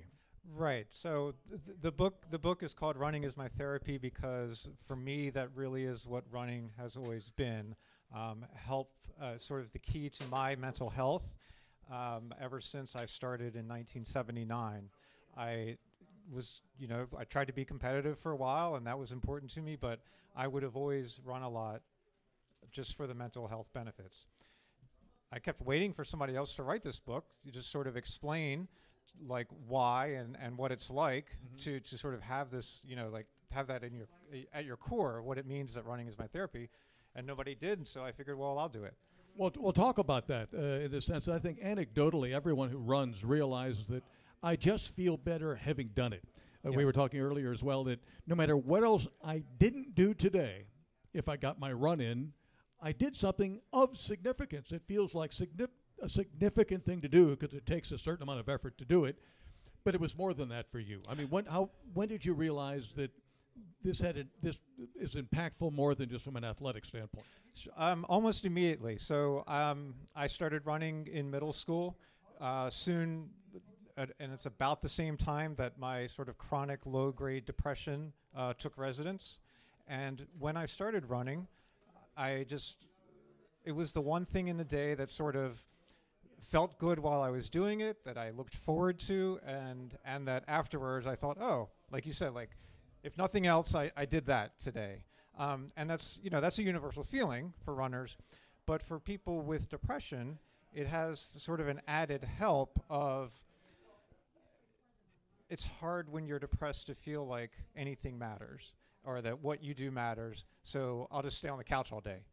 But a regular running gives you that experience of getting out and doing something that you can then apply to the rest of your life. And that's so setting aside brain chemicals, that is, for me, and I think for a lot of people who I talk to for the book, that's one of the key things about running that serves as a form of help for their mental health. And I've got a copy of the book right here. And you're saying so there's a certain amount of it is narrative, but a lot of it has to do with anecdotal evidence from other runners and then some scientific evidence as well. Yes, so it's a combination of my experience, a presentation of the research on aerobic exercise and depression and anxiety, which is significant, far more significant than a lot of us are aware of. A lot of interviews with experts in various parts of the intersection of running and mental health. We'll hear from one in a bit. And then a lot of other runners who, like me, were fortunate enough to discover this thing that is sort of singular in their lives in helping them manage their mental health. The subtitle of the book, Running is My Therapy, Relieving Stress and Anxiety, Fight Depression, Ditch Bad Habits, and Live Happier. Yes. How do you think your quality of life would have been if you had not done this? Well, my wife is here tonight, and she could probably tell you what happens when I can't run. It's hard to even really think about. So like I said, I started running in 9th grade, and which was a little bit after, sort of now in retrospect, I realize, that, oh, I have this condition. Mm-hmm. But what'd your parents think? I mean, obviously the people that cared most about your life were your parents. So my mother would sometimes say to me, "What's wrong with you?" And I would say, "I don't know. I don't know. I feel sad." And she would say, "Well, get over. Get over it. Yeah. Snap out of it. Snap out of it." When I started running, I was like, "Oh, I have a way to snap out of it, at least for today."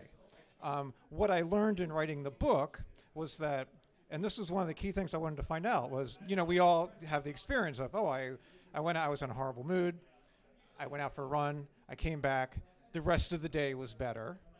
One of my questions for myself that I wanted to answer was, are you starting from scratch every day? Are you Sisyphus pushing the stone up the hill? Or is there a cumulative effect? And I was very happy to find that the research supports a cumulative effect, structural changes in the brain that come about because of regular aerobic exercise, with running, in my opinion, being the best. Well, one of the things again, anecdotally, even when you stop running for that time, you go run for an hour, let's say, right. There's like a banking fire. I mean, the flame isn't on anymore, but the wood still has that banking quality where right. the heat is still being generated. And you have that sense of well-being that hovers over you for the rest of the 4 or 5 hours. I mean, if I ran in the afternoon, I just feel fine through dinner on the way to bed. It was just a lovely feeling. Right. I mean, is that what it is? But then the next day, and the next day, I mean, to me, on that kind of running, I'd have to recreate that feeling on my next run because it wouldn't last all night through the night. Right. But the research would show though that there is sort of basically the same effect that is thought to be behind the effectiveness of antidepressants, and that is structural changes in the brain. So a growth in the area of the brain called the hippocampus, which tends to be shrunken in people with depression. So that is, that's in the same way that, I mean, and it makes sense if you think about it. My the left ventricle of my heart is much bigger than it otherwise would have been had I not run for the last 39 training years. Effect, right. And so the evidence is very strong, if not irrefutable, that regular running has that effect, that same sort of structural change effect in the brain. So the daily hits are really important and wonderful and worth seeking out every single day, but the sort of raising of your set point up to sort of maybe like, oh, this is what it feels like. This must be like what other people feel like all the time. But you're saying there's actually growth in the hippocampus. Yes. That actually happens. So yes. Literally it generates tissue. Yes. New brain cells are grown, and the connection between those brain cells is enhanced. And those are thought to be the two main things that explain the effectiveness of antidepressants. And so one of the things that I was very happy to discover when I really started looking at the research, and it's one of these things that we just don't hear all that much about, is that in clinical studies, running or aerobic exercise has found to have been as effective, if not in some cases more effective, in cases of mild to moderate depression. And that's just not something that you hear about. Your doctor might say, yeah, go for a run, you'll feel better. But for it to actually be a form of, therapy, treatment, is not, in the U.S., is not something you hear about. In other countries, it is clinical guidelines in other countries, such as Canada, the Netherlands, Australia, New Zealand, call for physicians to treat running as a first-line treatment, not running, but exercise as a first-line treatment. So on a par with medication and psychotherapy. Well, one of the things I know we've always talked about in this country is we live in a curative society. The doctors are remunerated after you've become sick to get you healthy again. Right. I think in ancient China there was the mechanism was you paid the doctor while you were well. The minute you got sick, you would stop paying them. So systems create realities. Right. So the system remunerated the doctor to keep you healthy. Right. Not wait till you got sick. Right. And then the add-on to that in the U.S. system would be how do you monetize saying to somebody, oh, well, go work out 4 days a week. Don't take this drug.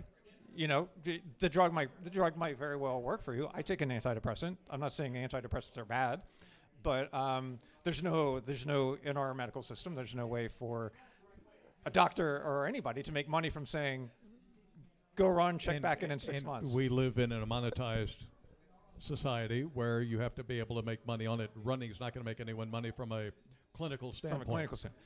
Right. From a retail standpoint, yeah. True. No, but also one of the things that I was reading about on the reviews of your book is that the difference between taking an antidepressant drug that's an external attribution to feeling better, whereas when you do your running, it's internally attributed. And so there's that feeling of I'm in control of this, not an outside agent. Right. So that's you talked about the fact that, well, no matter what else happened today, I went for a run. I got that in. And that, so that's the term in psychology for that is self-efficacy. So seeing yourself succeed and seeing yourself set a goal and reach it, even, which might seem like a little goal, getting out and touring the neighborhood for half an hour, but seeing yourself succeed in that goal then allows you to apply that to the rest of your life. So to your point, medication is, poor me, I have to take this. Something's wrong with me. Versus, I'm gonna go do this thing I'm in at least control of this part of my life, and maybe I can start applying that to other parts of my life. Well, talk about the acknowledgement, because we live in a society where anything with mental health is not looked upon as like a broken arm. I mean, there's an attitude that we have, which people don't want to admit to these issues because there's consequences within the civic sphere. Sure. Right. What's wrong with you? No, you're right. So you start thinking what your mom is actually telling you. Right. So I was diagnosed in the mid '90s, and at the time, my father had recently been diagnosed with kidney disease, and then I tried to tell myself, like, he has no shame over having this inherited kidney problem, you know. Why should I have shame about this? I mean, I'm not going to. Why should I hide that? I'm not going to tell everybody who, despite having written a book, I'm not going to tell everybody who, I meet, but at the same time, if I don't see any reason to feel guarded about it or be ashamed about it. It's something I was born. I have very high arches on my feet. I'm not ashamed by the high arches on my feet. Now, you're talking about aerobic activity. Well, running is not the only aerobic activity. Right. So does it work with rowing? Does it work with cycling? Does it work with swimming and the other sports which lend itself to this sort of aerobic benefit? It does. A big thing in running's favor is that it's the easiest sport for the most number of people to get in, to hit the right intensity level that's needed for these brain changes to occur and to sustain that intensity. So we were talking, I can go for a bike ride around Boston. I'm gonna have to stop. I'm gonna hit a downhill. Maybe I hit a downhill, and everybody loves a downhill on a bike, but your heart rate drops. I've been doing some swimming recently, and I'm learning how much swimming is dependent on technique, and so running doesn't have those sort of barriers to getting to the desired intensity and sustaining that intensity. That would be really the biggest thing in running's favor is just the logistics of getting to the place that you need to be. Don't hit. I mean, obviously, sometimes you got to stop at a traffic light. Don't get hit by that car. But if you can get up on the river, like the Charles River, you can find on trails. Yeah. Once you get up and running, you should be fine. Right. Now, I've got a little paper here. Like Michael Phelps, a U.S. great Olympian. Well, he would have good enough technique to get in that. But he sustain that. He has dealt with depression. Yes. Just this year in the NBA, Kevin Love from the Cleveland Cavaliers. Right. Dealing with depression. Right. Missy Franklin, another great swimmer, has also done this. So this is out there at the very highest levels of athletics as well. Did you have a chance to talk to any other athletes? I mean, other high-ranking athletes? Yeah. So later on, we'll hear from Rob Krar, who is a two-time winner of the Western States 100-miler, who has dealt with depression for a long, long time. Yeah. But it is still within running. Within elite running, it's you don't hear about it to the degree that you would think, given percentages in the population. Is there a limit? I mean, you have to be fit. You have to get fit first before the effect happens. Yes. So if anyone who just goes out and runs or walks, if they're not fit, they're not going to get there. Well, with regularity, you'll get fit enough to then. Yeah. But it's like everything else. I always liken fitness to playing the piano. Unless you're born with an ear, you can play right away. Right. Most people, you go to a teacher and it takes you 3 months or 4 months, and you're sitting there and you're slugging it out. You're not making anything which even comes close to music, and then you cross that particular Rubicon, where now, that is the semblance of music, and now I can just work on my technique to make it better. But you got to go through that period in order to get to that efficiency. Right. But of course, in running, it's maybe 4 weeks, 6 weeks of sticking with it. And in the clinical studies showing the effectiveness of running as an actual medical treatment, it's within what you would think, about 6 weeks once the people are in shape enough to get in better shape. So if they stick it with it for that short amount of time, then they have access to all these benefits. One of the people I know we're going to talk to shortly is Sepida Sarami, who's a psychotherapist out in Los Angeles, who actually incorporates running as part of her therapy, and we'll get into that. Right. Have you ever heard of anyone else who's done that here in the United States? She was the first one I heard about. There are now, and she is helping to inspire some other people. A woman in Canada now offers such a thing, and I recently became aware of another therapist here in the States.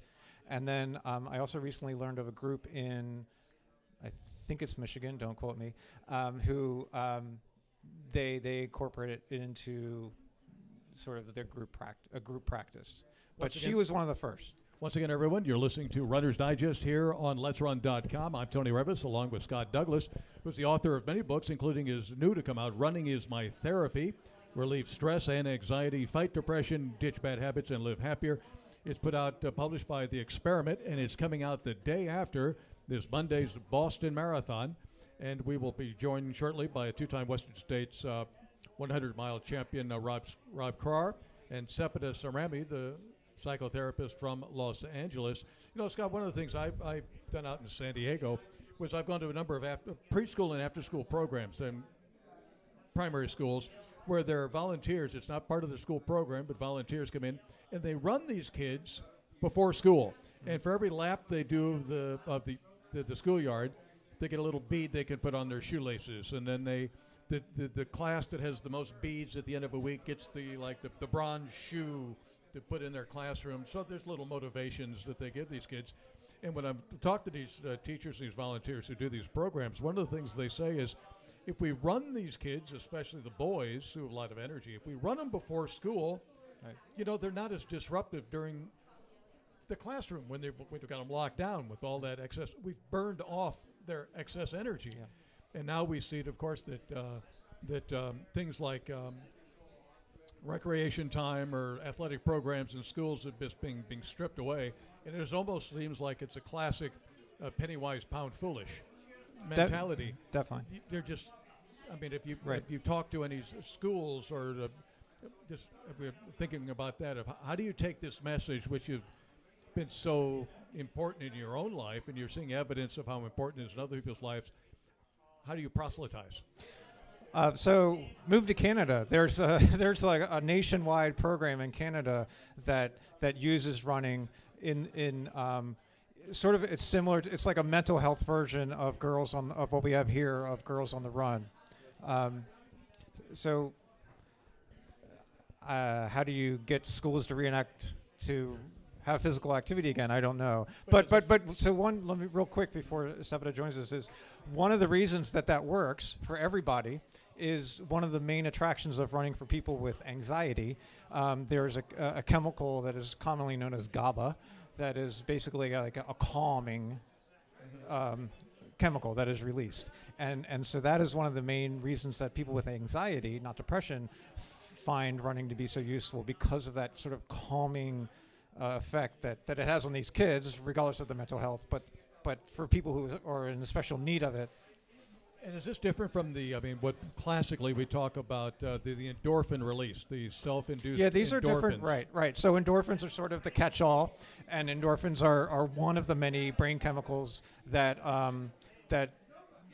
enter the blood at elevated levels, during and after exercise. But there are others, endocannabinoids, which is they're chemically related to marijuana. Right, but these are the receptors that we have that attach to the THC, the active ingredient in marijuana. Right. So there's a whole bunch of different brain chemicals. The sort of one key one is called brain-derived neurotrophic factor, which is commonly called the miracle grow of the brain. So it's this thing that causes the structural changes that we talked about earlier.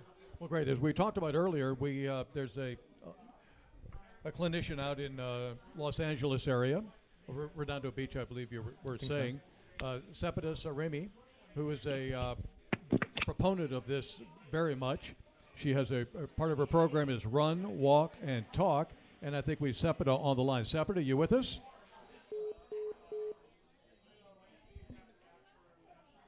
We are going to call Sepida Sarami right now, see if she's here. Let's see if we can hear the actual dialing.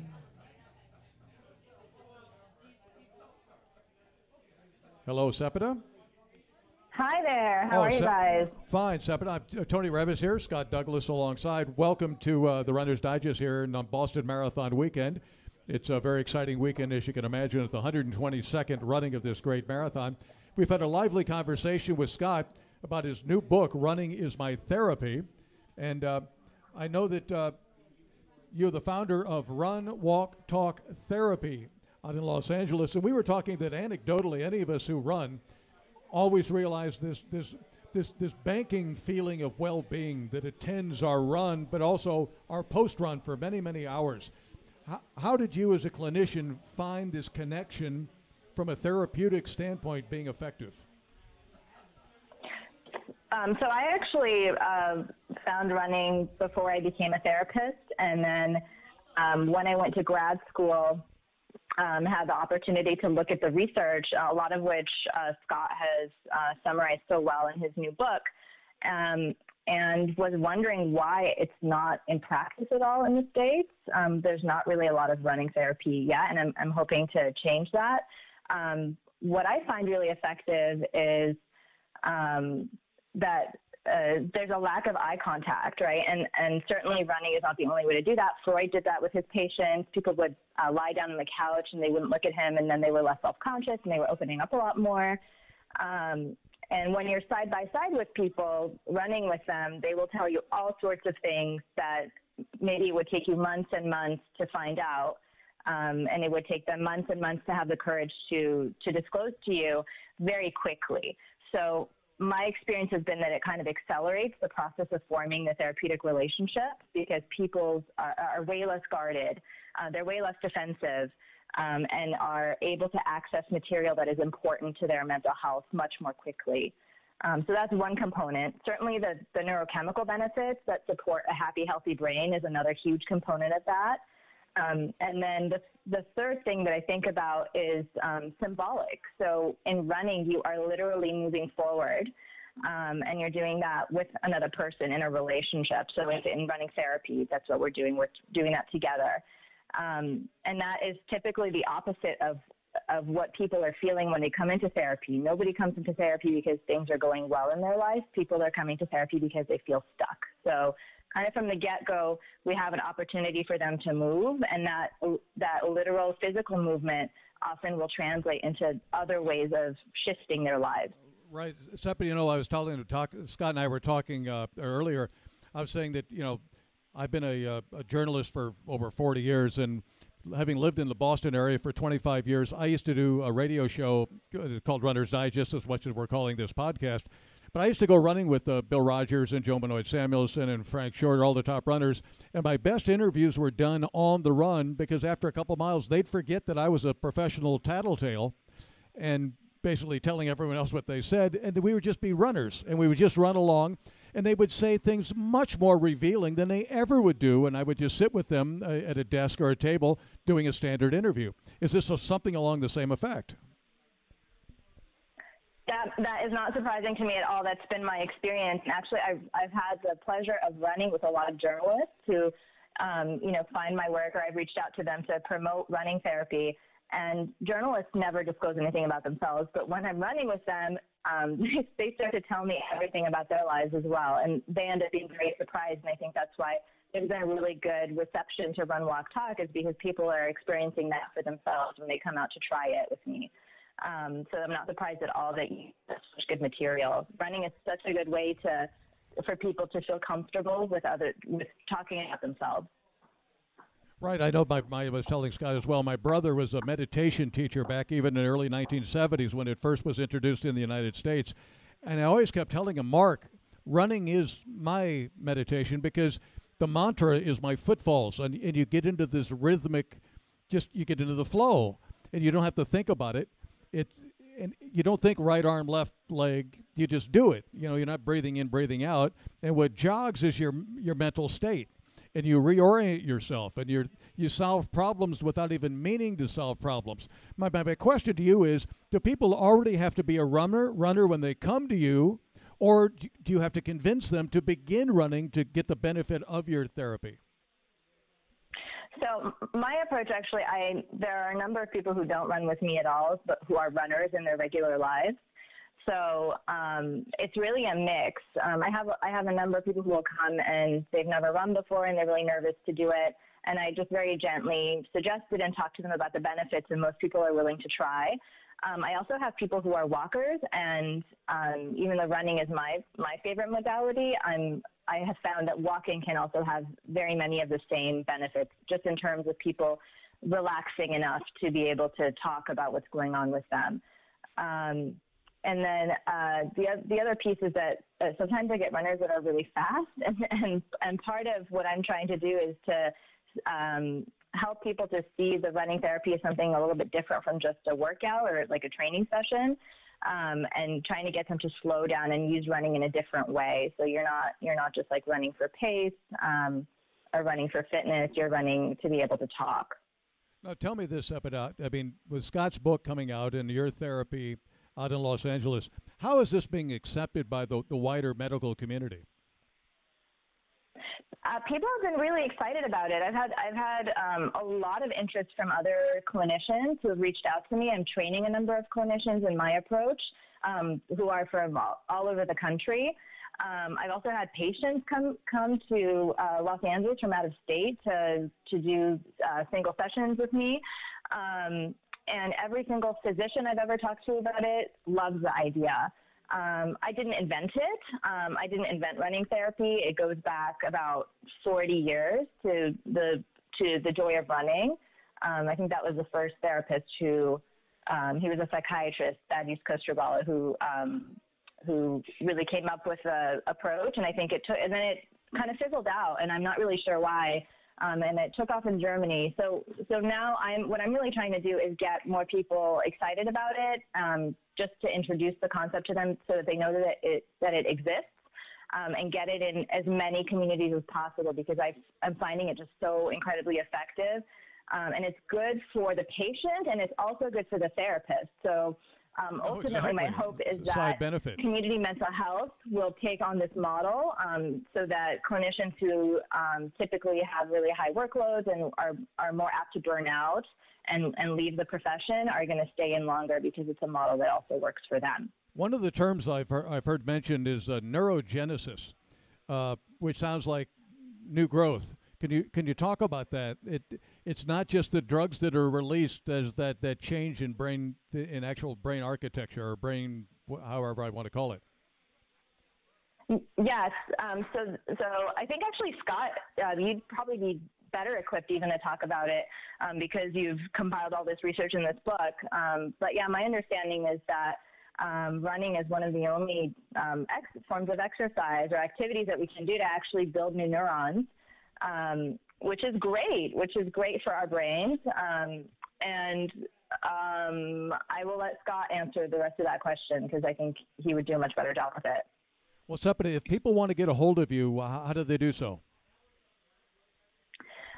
So the best way to reach me is to go to my website, which is runwalktalk.com. And you can contact me via email there. My phone number's on there as well. You can reach out, and I'd be happy to talk to you. Well, that's great. Well, we really appreciate you taking the time to join us here on the Runner's Digest here on Boston Marathon Weekend. It's exciting to have, like Scott was saying, it's 10% of the population meets the diagnostic, condition for depression, and another 20% for anxiety. So it's not that there's a want for patients. So once again, thanks for taking the time, and have a great weekend. Thank you very much for having me. Thank you. All right. Bye-bye now. My only question, Scott, would be, I mean, you know how it is that it's anything new is going to have pushback from the status quo. So who does this,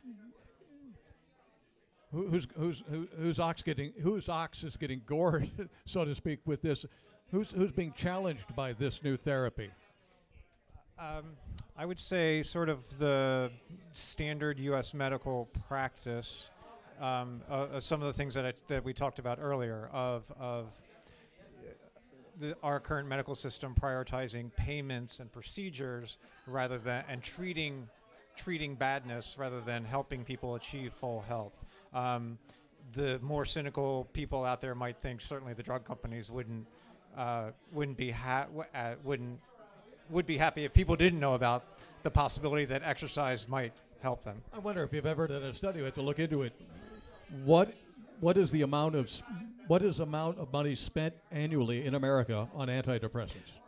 I don't have the figure on top of my head. Antidepressants are the third most commonly prescribed medication in the U.S. and the bulk of them are sort of prescribed not even for depression, but they've gotten this aura with most people of like, well, it's not going to hurt you and it might help you. There you go. You know, I have pain. Well, it might hurt. It might help. And might help. now we have an opioid epidemic. Yeah. I mean, and they're talking about. I mean, that comes right back to the doctors who are owned by the. I mean, I don't want to get in trouble here, but owned by the drug companies. But it's you cannot. I dare anyone to go to a doctor's office and find any implement that does not have an advertisement for some drug company on it. Right. And again, I'm not anti-medication. I take an antidepressant. It's just the exercise component of a possible treatment is just tragically underrepresented when you go to a doctor and in general reporting on health. Well, right now we are calling up other guest on the show. Rob Krar is a two-time Western States endurance run champion, the most famous of the endurance events in the United States, and probably worldwide, out in Northern California.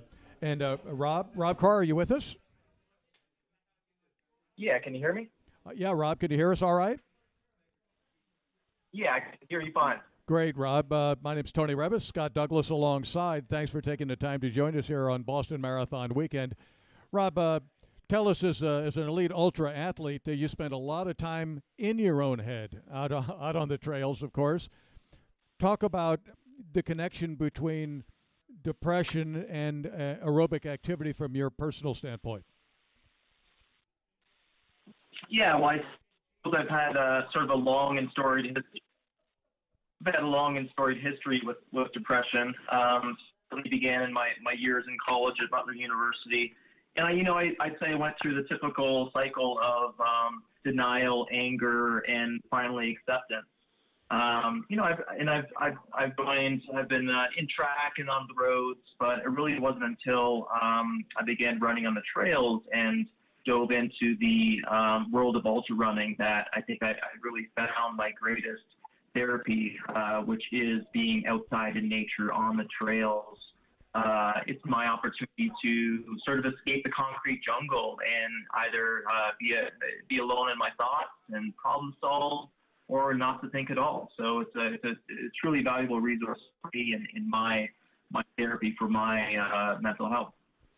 Was this all anecdotal at first? Did you have an epiphany where you said, "Oh my goodness, look what this does for me"?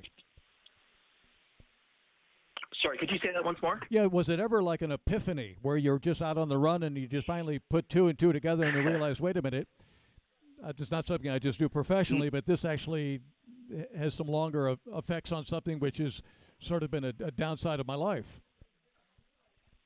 Yeah, I wouldn't call it an epiphany, but that's a much longer backstory. But I ran my first ultra in 2012, a 50K race, with the full intention of being one and done, just to say that I had done and completed an ultra. And that was the first time I really went to what I often describe as the dark place. And it was a place I'd never been to in my running and athletic endeavors in the past. And certainly that laid the groundwork for maybe a future epiphany. I fell in love with the sport and I dove headfirst into it. And I also realized through many past running lives and mistakes and injuries that I needed to approach running with a different attitude and a different respect to the role it plays, not just for myself, but for those closest to me. So over the next year, the longer I ended up training and then eventually running 100 miles, it slowly became very apparent to me how valuable it is. You know, any of us who run, when we can't run, I always look at, I liken fitness to hand packing ice cream upside down in a sauna. Because the minute you stop packing it in, it all seems to plop out at one time. It takes months to get it in there, and it all falls out in a couple of days. And we all go, oh, my God, I can't be injured. Because we all get down when we can't run. But I want you to, I know that you're also into mountain biking and also into mountaineering, ski mountaineering. Now, Scott is making the case, obviously, that aerobic activity is what is the key to this. But is there a difference between distance running and mountain biking and mountaineering for this similar effect? Sure, yeah. For me, I talk about running being my greatest asset and resource. But what it really comes down to is the ability to be outside, pushing my body and pushing my mind. And that's where mountain bike riding, mountaineering, even just being outside going for a hike is most important. I've used mountain biking as a tool in my training and recovery, especially during injuries. I got into ski mountaineering about 5 years ago, and it really brought me back to my days as a middle distance runner in high school and university, running the 800 and the mile. It's such a different kind of hurt and anaerobic effort compared to running 100 miles, where you can really control the pain, almost a dull pain that builds to a crescendo close to the end. But again, it's outside, it's pushing myself really hard, and it's equally satisfying. No, so it does actually have the same effect. Without a doubt. It's being outside, pushing my body, reaping the benefit, feeling good about my training, good about the race, and sort of soaking up that energy that runners or skiers high. It is a very similar effect.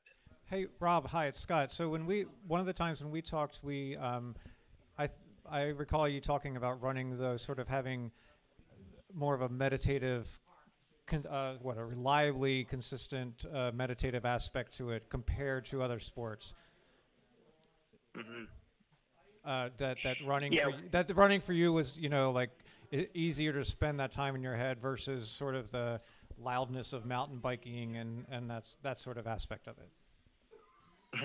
For sure. I think running, of all the ways I push myself, running is the most valuable in respect of the longer I found myself, longer I go in training, obviously the longer I race up to 100 miles, the more likely I am to, fall into that rhythm or flow state, repeat a mantra to myself, listen to my breathing, my footsteps.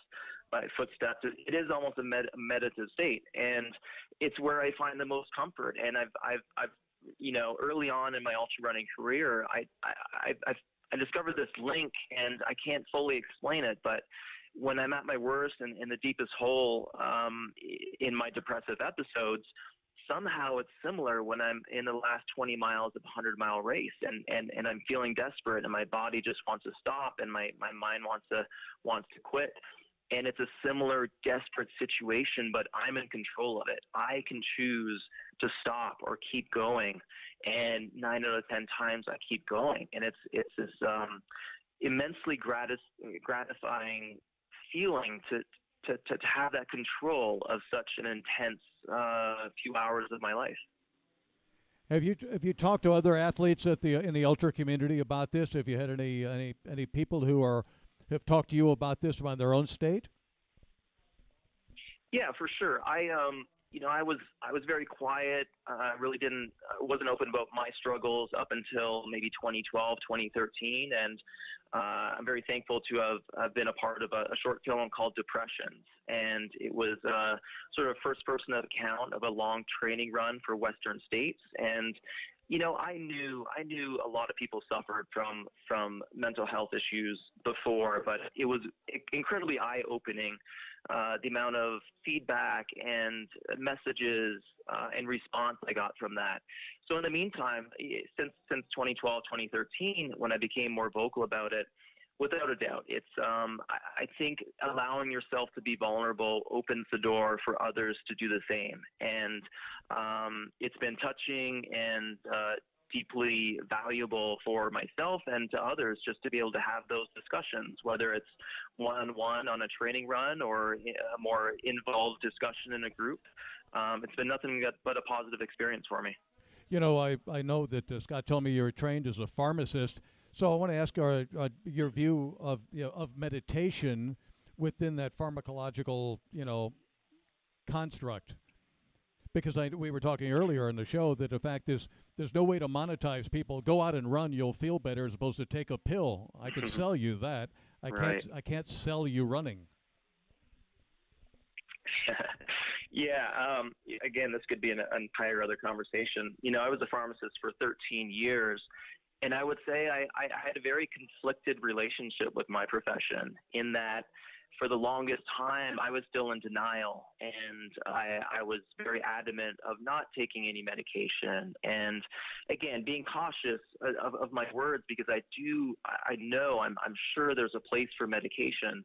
But, you know, there's also the argument of the money involved and the overprescribing and overuse and the effect of video games and social media. And deep in my heart, I believe if people could get outside and be active, you don't have to be an elite athlete, you don't have to be competitive, just be outside, away from the noise. It can make such a difference. Well, so no, there's no, course. just like training for a marathon, there's no one right way. I think medical therapy has its place. And I also think there's a number of very valuable alternatives. Right. It's like everything in life. There's not that silver bullet that one thing is going to do everything. It's the combination of things. But we were saying earlier that if you take young children and run them before school, guess what? Maybe you don't have to pump them as full of pharmaceuticals. It's so true. I mean, as hard as it is to get out the door some days, you know, there's days where I have my shoes on, I'm staring at the door, and I just can't get out. To the T, there's never been a time where I have got out the door, gone for a run, and not felt better after. And I'm a better person. I'm more productive. I'm a better husband, friend. It's almost a contagious thing to start your morning with some type of exercise. No, I've always said that running has been the best teacher I've ever had. I never felt better in my life, never felt worse in my life, sometimes 5 minutes apart. You know, we got that good patch, bad patch feeling going on. But everything you need to learn, you learn on the run. You don't get too high when you're feeling good. You don't get too low when you're feeling bad. You just keep soldiering on until that finish line comes. But that's the great lesson. Just what it is. I remember talking to Alberto Salazar and Dick Beardsley at the 1982 Boston Marathon, their famous duel in the sun. And Dick Beardsley was really putting the wood to Alberto going up Heartbreak Hill, and he was almost broke him. And Alberto just kept saying, I'm a better runner than this guy. I'm a better runner than this guy. And somebody at the top of Heartbreak Hill said he only got 5 miles left to go. And he said at the time, the concept of miles was overwhelming. A mile psychologically was an overwhelming distance. And he said, no, I've only got 24 minutes running at the pace they were running. He could handle the concept of minutes. He could not handle the concept of miles at that particular time. So it becomes, how do I fool my body into maintaining one more mile, one more minute, one more driveway, one more lamppost, one more step. And finally, you reach the finish line by taking that one more, whatever it is. Right, it's so true, and you can extrapolate that to, you know, a 100-mile race where you in shorter road races, especially a marathon. I remember going into one bad place, maybe about mile 20. But the beautiful part of an ultra is you can go into multiple dark places where you're really suffering, and you can come out of them and still have the race of your life. And everybody has their own sort of tricks of the trade of working their way through those dark places. And I think it's one of the most fascinating conversations you can have someone is you know, what did you do? How did you get through those dark times, which can last hours at a time? It's a really fascinating part of running ultra distance. Rob, I always said one of the lessons is I didn't think I could do it. Then I did do it. What else don't I think I can do? That's the epiphany I found. Without a doubt. I think, again, I keep harking to running 100 miles, but another really cool thing about the ultra distance is when you stand on the starting line, you're about to do something you either have never done before or very, very rarely have the chance to do. My longest training run for my Western States 100 milers was 35 miles. So you stand on the starting line and you think, well, how am I about to run almost 3 times as I've ever run before? It's a fascinating component of it, and it shows really what the mind and body are capable of in, almost desperate or times when you think you can't do it. We're capable of so much more than we think on the outside. Absolutely. Well, Rob, what's next for you athletically? Where are you headed? What are you training for? It's been a long year. I had major knee surgery in August, and it's been a slow but steady progress and recovery. And I'm happy to be back to training, and I hope to be back on the trails and racing sometime in the summer. And hopefully, it's going to be a 100-mile race. Well, we wish you the best of luck, and we really appreciate you taking the time to join us here on the Runner's Digest. Thanks again, and be well. Thanks, Tony. Thanks, Scott. That's Rob Krar, two-time Western States Endurance Run champion. Fascinating guy. Now he's coming through surgery, which you can't fix by running, because running got him into that. But literally, we've heard it said a lot of times, and maybe more. People didn't mean it literally, but you can say it literally. It saved my life. Running could save people's lives. Yes. Doing something as simple as that. Right. Something we were born to do. In fact, the distinction we have as a human species is that's what differentiates us. The ability to run long distances, right. to run down game, right. which is anaerobically fitter than we are, but not anaerobically fitter, but not aerobically fitter. And doesn't have the mind-body possibility that we have of setting this goal and setting this goal that might seem impossible when the animal is running away, but telling yourself, if I stick with it, I will catch it eventually. That is sort of in our better parts of if we're lucky enough to discover running or something else, we can live that on a regular basis, this sort of ancestral aspect of human evolution. But isn't that what depression does? It helps, it's pushing down that I can aspect of life. It pushes that down, and it pushes down the I want to part of life. Like, both. There goes the antelope. I'm never going to catch them. So what's the point? Right. And as we've said, one of the great things about running is the psychological benefit of learning that you can do that, and that then you can do other things in your life. And because running is the sort of thing that, as we know, you're much better off doing it every day than once every 2 weeks. You have regular, daily, if not twice a daily, regular practice of seeing yourself set a goal, no matter how small, and succeed, and then being able to apply that to the rest of your life. I mean, I always tell people, somewhat jokingly, but now in this sense, seriously, I said, running lends itself to daily dosing. Yes. That's what or it is. Or twice daily. Yeah, or twice for those who are really serious about it. Well, but yeah, so we don't have time for this, but I mean, you don't have to be serious to run twice a day. You might just want to feel better twice a day. No, right. When we talk doubles, of course, we live in the elite world where we're talking to people who do that from a competitive standpoint. Right. So I was talking about doubles in the sense that you're pushing hard and you reach a point in life where we're not doing that anymore. Yeah. But for just going out and feeling good, absolutely. Right. Absolutely. Right. Running is my therapy. Brand new book. Relieve stress and anxiety, fight depression, ditch bad habits, and live happier by Scott Douglas, being published by The Experiment on the 17th of April, the day after this Monday's 122nd Boston Marathon. Scott, the best of luck with your book. Thank you. You're a great writer. I look forward to reading it more in depth myself, and thanks for joining us. Thanks for having me. Scott Douglas, everyone. And that's going to wrap up this Friday edition of the Runner's Digest here at the Track House at Tracksmith on Newbury Street in Boston. We'll be back tomorrow afternoon at 5 o'clock. And tonight, if you come down to Tracksmith, we're having a trivia night. See who knows what about the Boston Marathon. Signing. And book signings as well. So join us for that. Till then, Toni Reavis, we'll talk to you tomorrow. Bye-bye.